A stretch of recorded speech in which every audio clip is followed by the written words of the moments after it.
thought I'd begin by just sharing with you about an amusing episode in my life. In the late 1990s, I gave up my life as a commuter. I had been commuting from Reigate in Surrey into central London for many years, but I gave it all up to work for a church, to be employed by a church in Reigate, the town where I lived. However, because so much of my life had been spent in central London, I knew very few people in the town of Reigate other than my neighbours and also people I'd met through our church. So I thought, well, what's the quickest and the best way to get to know loads of people in Reigate quickly? The obvious answer, join the local rugby club. Yeah, join the Old Reigatians. Not that I was an Old Reigatian, I never went to Reigate Grammar School, but I joined the Old Reigatians and it worked a treat. You see, 2 weeks before, when I was a commuter working in London, I could have walked down the high street on Saturday in Reigate and I wouldn't have recognised anyone except maybe one of my neighbours or possibly somebody I'd met through church. 2 weeks later, after I joined the ORs, all of these 50 blokes greeted me like a long-lost brother. They gave me a nickname within the first 5 minutes. And not only did I get to know them really well in those 2 weeks, but we had loads of social events there in the clubhouse. I got to know all their wives and girlfriends. I was suddenly part of this massive community of 100 local people, all part of this wonderful community of the Old Reigatians RFC. And so I'd walk down the high street, people would shout my name and make rude jokes. It was absolutely wonderful. Now, I've always enjoyed playing the game of rugby, but I hadn't actually played a competitive game for 5 years. And the things I like about playing rugby, folks, I like running with the ball. I like catching the ball. I like passing the ball. I like kicking the ball. But there is one aspect of actually playing the game of rugby that I have always hated. I've always hated tackling opponents. I've discovered that tackling opponents is both scary and painful. And so I was a little bit apprehensive, but it turns out I had, by chance, joined a very successful team. The first 3 games, we won easily. There was very little defending to be, there was very little tackling to be done because we had the ball most of the time. We ran in loads of tries. I thought, this is an absolute winner. But in the 4th game, an away game, as we had the first scrum, and this is not the actual game, but it is the right opponent. So the Old Reigatians are in the blue and green as our 8 forwards packed down. For the first time I saw, because I was one of the 7 backs not involved in the scrum, I saw my opponent. You see, I played in a position called inside centre. And I looked straight ahead at me. There was my opponent. And he was a giant. He was absolutely enormous. And he spoke loudly to the outside centre in Afrikaans. I looked at him and I felt intimidated. I felt scared. I thought there's nowhere to go. You see, all through the first 3 games, what I've been doing is, as my opponent ran towards me with the ball, I had put on this sort of fierce and aggressive persona, which kind of suggested, you don't want to run into me, but actually it was all pretend. Because if they had run into me, they would have run through me. And so all these guys in the first 3 games have been running up to me thinking, ooh, he looks a bit fierce and aggressive. I better offload the ball before I hit him. And they've been passing the ball before I even had the chance to tackle, which was brilliant for me. But there was something about this guy, his vast size and his loud Afrikaans conversation with the outside centre, that made me think, this guy, he's not going to pass the ball. He's going to absolutely smoke me. He's going to run through me. He's going to smack me onto the ground. And if he does run through me, then he'll keep running through me all afternoon. You see, I discovered over the years that if you don't tackle in rugby, if you actually let the ball carrier, you think, oh, you look a bit scary. Also, tackling is painful, and you let them run through to the triangle. I've discovered you become really quite unpopular with your teammates if you just kind of wave them on. Oh, yes, you look big and scary, on you go. But that is not effective. So, of course, what happened was, off the first scrum, the fly half gives the ball to their massive, giant South African inside centre. And, of course, here he comes. Now, this isn't the actual moment, but this is the right to opponents. And you can see here, although this ball carrier isn't necessarily a giant, look at his thighs. Look Look at the size of his thighs. Look at the power that this guy's generating. Perfect body position, and he smacked me. He's the person in my position. Bang, smacked down on the deck, just like I was. But look at the number 15. He's our fullback. He's much too small. He's going to get smoked next. He's next in line. And look at our fly half. I mean, our scrum half. Our scrum half is offside. He doesn't even care. He's just walking. He's just watching. He's not even interested. He's just watching his teammates get skittled by this vast giant inside centre. And so that's what happened to me. I got smashed, and I got smashed all afternoon. Every single ball carry, they discovered the weakness. That inside centre guy, he can't tackle. Smash the Afrikaner through Holloway, and that's what happened all afternoon. Folks, the tactic that they'd hit upon was to get me isolated on a one-on-one with the giant. I want to say to you, that's your enemy's tactic. That's Goliath's tactic. That's the giant's tactic. To suck you into this narrative. Can we just hear the narrative? One-on-one. Choose a man, Goliath says. Let him come down to me, and let's make it single combat. If he's able to fight and kill me, we'll become your subjects. If I overcome him and kill him, you will become our subjects and serve us. It's a one-on-one. That's where Goliath's strength is. To narrow the whole battle down to a you versus me. And as long as we think that way, with the giant that we're facing in our life, the result will be the same. Flat on your back, defeat. But David, we're going to see in this chapter, his whole worldview, he never buys into Goliath's worldview, not even once. From the very get-go, David's whole worldview is, this is a two-on-one. Yeah. It's the Lord God Almighty and me versus you. And do you know what, Goliath? If I've got the Lord God Almighty on my side, Goliath, you're going down. Yeah. It's a two-on-one. It's a no contest. Goliath, you don't stand a chance.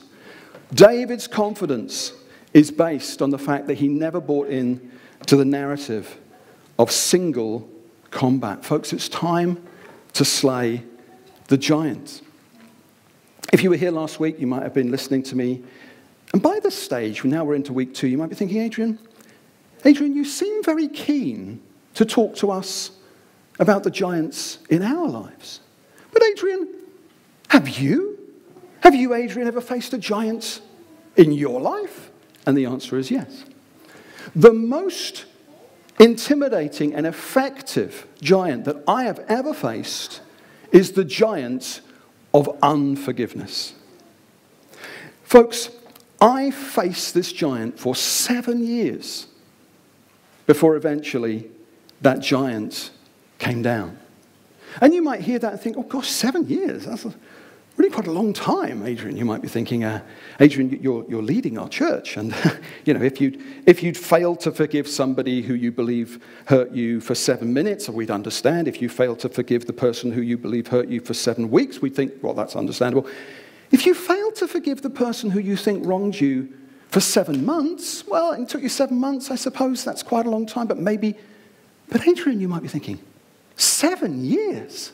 I mean, that is a really long time to be pinned down by any giant. And I would agree with you. In fact, looking back, if I had put into practice the lessons that we're going to learn in this chapter, in fact, even if I only put into practice the 5 lessons we're going to learn this morning, I reckon that giant could have come down a lot quicker. If only I put into practice and learnt the lessons that are in this chapter. So let's look at the first of these, and we find it in verse 15, where we notice that David went back and forth from Saul to tend his father's sheep at Bethlehem.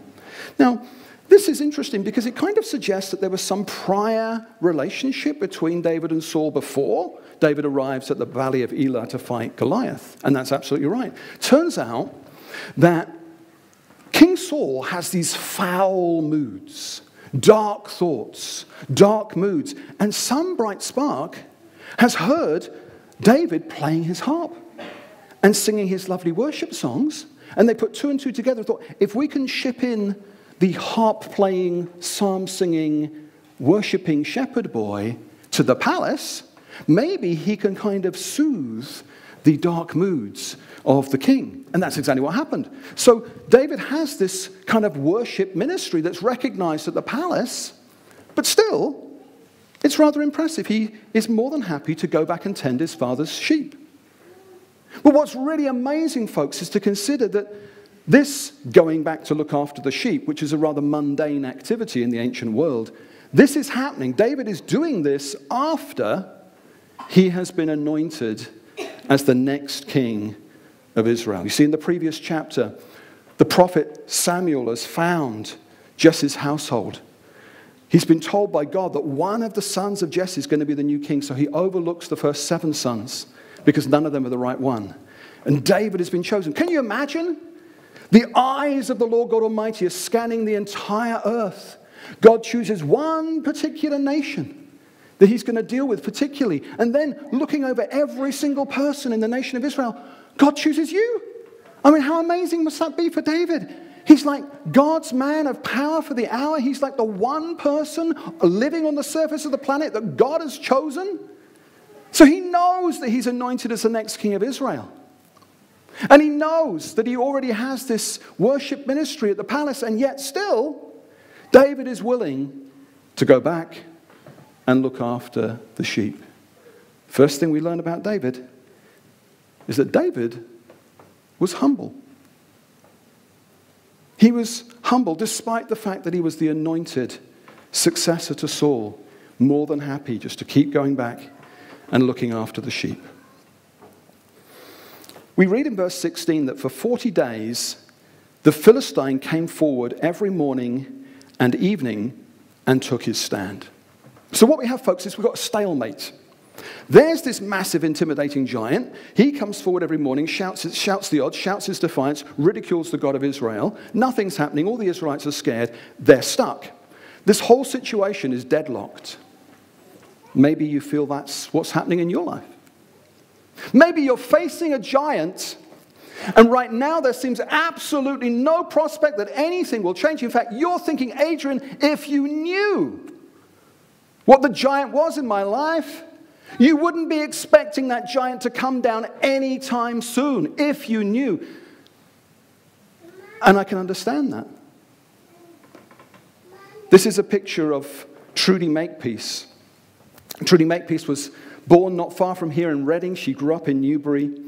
And Trudy's mum was only 17 years old when Trudy was born. She never met her dad because her parents had got together in a hippie commune in Nottingham. So Trudy's mum comes back, gives birth to Trudy, and gives Trudy up for adoption. And Trudy discovers when she's 4, during an accidental conversation, that she is adopted. She didn't know she was adopted. She finds out accidentally. But then the really sad thing is that from the age of 5, the worst thing that can happen to a child began to happen to Trudy. And it continued to happen year after year until eventually she got out into foster care, and then she was in care, and then when she was 17, she became addicted to amphetamines. And so for 5 years, she was addicted to amphetamines. She had tried numerous times to take her own life. Her first suicide attempt was when she was 12. After 5 years of addiction to amphetamines, she then became addicted to crack cocaine and then eventually to heroin. So in total, Trudy was a drug addict for 18 years. And initially, she funded her habit through burglaries, through stealing, through fraud. And then for the last 10 years, she funded her habit through working on the streets. 18 years, a drug addict. And folks, Trudy Makepeace tried 33 times to get free from her addiction to drugs. She tried everything. She tried all sorts of rehab programs. She tried various detox routines. She tried various cold turkey routines. She even went to different countries around the world looking for the answer, the cure, whatever it might be that would finally do it. 33 times she's tried to get free. Nothing changed. Stalemate, deadlock. And so you and I would think that the 34th time will be like the previous 33. What was the 34th time? 34th time was she was 5 stone in weight. She weighed 5 stone. She lived in a crack house in Bristol. And some nuns came up to her. And the nuns said, "We are the community of sisters of the Loaves and Fishes ministry." And they invited Trudy to become part of a residential rehab program in South Wales. And she went along. And these guys that she met in South Wales invited her to St. David's Hall in Cardiff, where Trudy heard the German evangelist, Christian evangelist, Reinhard Bonnke, preaching the gospel. At the end of this message, Reinhard Bonnke says, "Right, if you want to respond to the good news about Jesus Christ that you've heard tonight, come to the front." Trudy Makepeace ran to the front. She gave her life to Christ. She said it was like having a bath on the inside. Her life changed. She goes back to court because she's got previous offenses. The judge is a judge she's seen before. She's been up before this judge. She's been in prison several times. This is a judge that actually knows her. The judge recognizes a difference in Trudy and so doesn't give her a custodial sentence. So she goes back to the rehab program. Folks, Trudy Makepeace ended up leading the rehab program. And today, she's an ordained Christian minister in the Elim Pentecostal Church. She works for the Elim Pentecostal Church in the center of Bristol. She's one of the staff, one of the ministers there. And when she's not doing her local church responsibilities in Elim, Bristol, she goes around the country. She goes into prisons, talking to prisoners about her story. And she shares the good news that there is freedom in Christ. Folks, 18 years she faced that giant. Everything within us would expect that the 19th year is going to be like the previous 18. Maybe that's where you're at with your giant. Trudy Makepeace would stand here and say, with Jesus, when you factor Jesus into the equation, when you factor in the 2-on-1 rather than the 1 versus 1, with Jesus, there's always hope. Whatever giant you are facing this morning, if you will factor Jesus into the equation so it becomes a 2-on-1, there is always hope. Let's look at the next thing we notice in our passage, which involves an instruction that David gets from Jesse. Jesse tells his son David to take some bread and cheese to the battlefield. Yeah. Think of the context here. Goliath comes to the battle as a warrior. David comes to the battle with cheese sandwiches. Think about it. There's Goliath, literally shouting the odds to the people of God. He's armed to high heaven. He's got his armor on. He's got his sword. He's got his spear. He's got his javelin. He's got his shield. Goliath comes to the valley of Elah. Goliath comes to the battlefield as a warrior. David comes as Deliveroo. David's Uber Eats.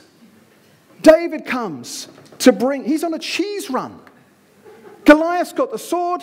David's got some really, really good cheese sandwiches. And folks, you might think, come on, Adrian, look, your series is about slaying the giant. You've been going for 1.5 weeks. Can't we get to the bit where David actually slays the giant? Like, can't we get to the bit where he goes to the bag with the 5 smooth stones, takes one out, the centrifugal force? Can't we get to that bit? And can't we get to that bit? The reason we've not got to that bit yet, the reason why we're taking our time, is because it wasn't that bag with the 5 smooth stones that gets David to the battlefield. The only reason why David even gets to the battlefield is because of this bag. He's willing to carry this bag. It's because he's willing to take the cheese sandwiches. That's how come he gets there. Folks, this is really important for us.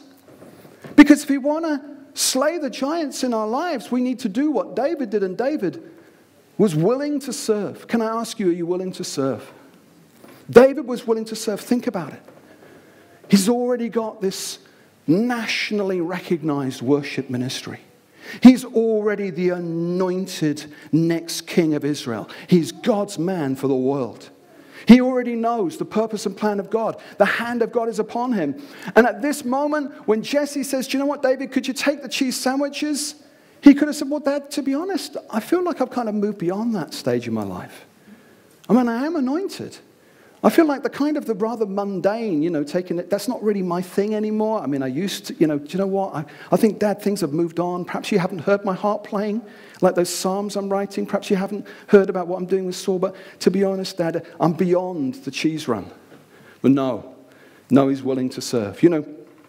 I'm so glad that we can talk about this because actually church is the most volunteer-centric organization I can think of. I mean, at 8 o'clock in the morning, the people who you saw up here, they're here. I mean, it's not very glamorous. This is like the cheese run bit. I mean, okay, in the worship and everybody's like, well, hey, yeah, amazing. But what about at 8 o'clock? What about when the alarm goes? What about those guys at the back right now, the tech guys? What about all the people out there in the yellow T-shirts doing the kids' work? What about whoever it is that goes out there and puts that flag jobby thing in the car park? I mean, that's like a thing as well. I mean, all these people turn out. It's amazing. Are you willing to serve? David was willing to serve. Maybe you're more interested in the stone and the kind of the glory. No. If you want to see the giants come down, this is where it starts. David was humble, and David was willing to serve. He goes on the cheese run. Next thing we notice is that David left the flock in the care of a shepherd. And you might think, well, this really is a detail. But actually, if we read the whole of 1 Samuel, we discover that actually David's really excited to go to the battlefield. So he could very easily have thought, well, this is really exciting. Goes off to the battlefield, forgetting about the fact he's actually responsible for these sheep, but he doesn't just up and leave for the exciting bit. Sometimes you meet people in church who are anointed, gifted, talented. It's obvious, it's clear, but they're frustrated. Why? Because it's not happening. The thing that they're anointed to do hasn't happened yet. And so that's why they're frustrated. And yet, here we see David taking his responsibilities very seriously. What he did was he just finds another competent shepherd. He took responsibility for the sheep that he was supposed to be looking after, finds somebody else to look after the sheep, and then he goes. If you're leading a church and you're wondering, who's God's hand upon? Who's God raising up? One of the first things you look for is, who takes the responsibilities they've already got seriously? Who's thorough in the rather mundane, unexciting, glamorous, hidden, unknown responsibilities that they've already accepted? Who takes those responsibilities? Who's thorough? Who sees the job done? David saw the job done. He took responsibility. He leaves the flock in the care of a shepherd. He loaded up and set out as Jesse had directed. And being directed to do anything these days is perhaps rather unfashionable. But this is actually quite an important part of David's profile. David submitted himself to the spiritual authority that God had put over him. Ladies and gentlemen, this is a wildly unpopular point that I'm making here. In fact, if I were to sit down and think of the least fashionable thing that I could possibly say that would meet with the least number of amens and the least approval, this would be the point I'd make. But it's in the text, so I have to go there. David submitted himself to the spiritual authority that God had put over him. And we feel instinctively uneasy about this concept in the West. In the West, we think, well, how can we trust this Jesse guy? We don't know. Maybe Jesse doesn't have my best interest at heart. And, the ironic thing is, of course, that can be the case. We can all think of examples of people who have spiritual authority, or at least should have, but they aren't trustworthy, which makes it even harder, don't you think? And yet, if you read the whole chapter, if you read the whole book, the whole of 1 Samuel, later on, after David has beaten Goliath, Saul, who should be really grateful, isn't grateful. Saul rounds up an army of 3,000 people to hunt David down and kill David. Can you believe it? Why? Because he's jealous. Saul knows that David's the new guy. He realizes that God's hand is on David. He gets jealous, so he rounds up an army and he hunts David down like a dog. And David goes to hide in this cave by the Dead Sea in En-Gedi. Saul and his army of 3,000 people are searching everywhere to kill David. And during the chase, Saul is caught short. Saul goes into a cave to relieve himself While Saul is relieving himself in the cave, he doesn't know it's the very same cave where David is hiding in the back of the very same cave. So David creeps forward and bends that while Saul is relieving himself. And David cuts off part of Saul's robe. Now, this was a great opportunity for David to kill Saul, the person who was trying to kill him. But he doesn't kill Saul because of this. No, he cuts off a corner of his robe, and afterwards, folks, he is conscience-stricken that he even cut off the corner of Saul's robe. I think if I had to choose one quality of David in 1 Samuel, it would be this. He was outstanding in his submission to the spiritual authority that God had put over him. He had a keen sense of where the spiritual authority was, and he wanted to follow God's lead. Let's look at the fifth and final thing that we're going to notice in our passage. Now, up until now, as we've seen, there's Goliath. He's defying the armies of Israel. He says the same thing every day. I mean, every morning, every evening, same abuse, same mantra, same ridiculing of the God of Israel, same derision every single day. 41st day, the difference is that David heard it. David wasn't there the previous 40 days. Can you see Goliath there in the corner of the screen, shouting his usual defiance? Difference is this time David's there. And when we read the rest of the chapter, we'll see David heard the same thing that all the other Israelites heard. They all heard the ridicule. They all heard their God being trashed by Goliath. They all heard the mockery. They all heard the God of Israel being dragged down by Goliath's rudeness and his threats. But David heard the same bad news, but he heard it with faith. The rest of the Israelites, can you see verse 24? When they saw Goliath, they fled from him in fear. And yet we're going to see that David responds with faith. It's a wonderful thing. Can I ask you a question this morning? Do you hear bad news with faith? It's a wonderful thing if when that bad news first drops, you can respond with faith. How would I know? Because I'm married to someone who hears bad news with faith. My wife Julia is amazing in that first moment when the bad news comes that, hey, the greatest tests in life come unannounced. The bad news drops. Who would have thought it? Just when things were going well for us, boom, bad news comes. She's great.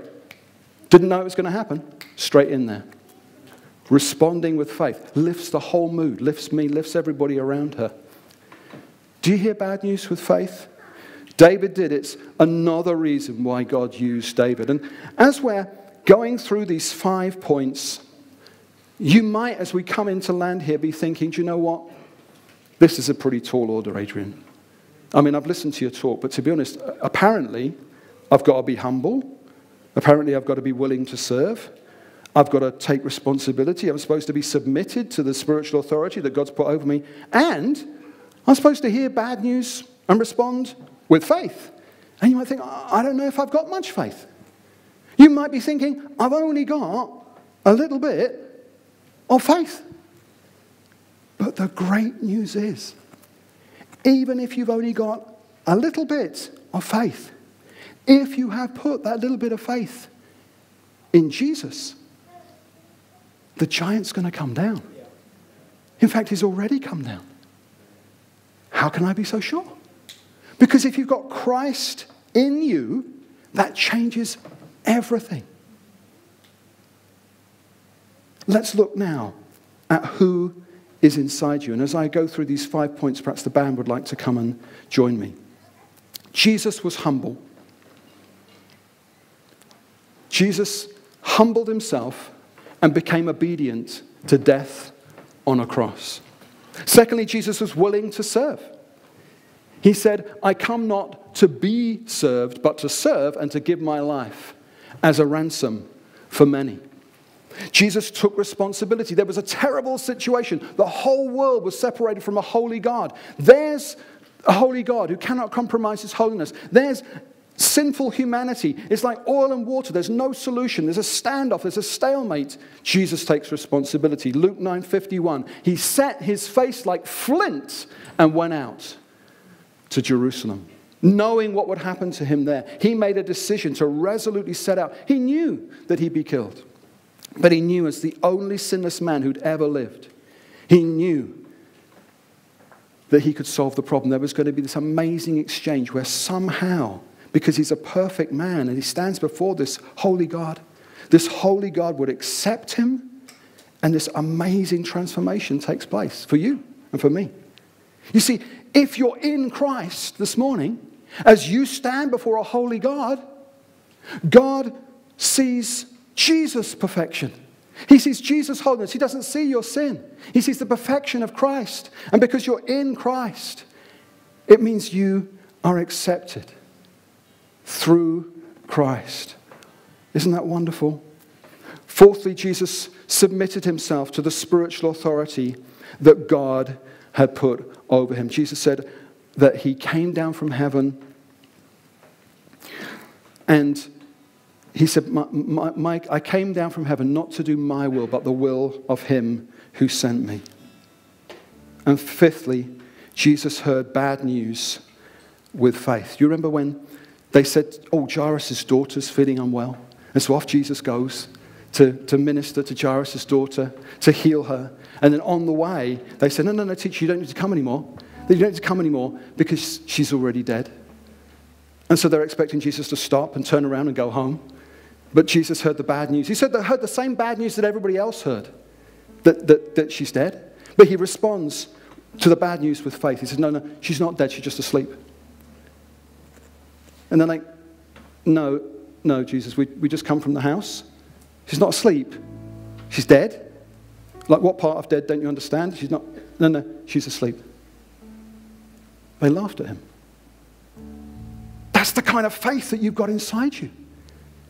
If you've got Jesus inside you, you've got that humility, you've got the willingness to serve, you've got the responsibility, you've got the submission, you've got that faith already inside you. Jesus is living inside you.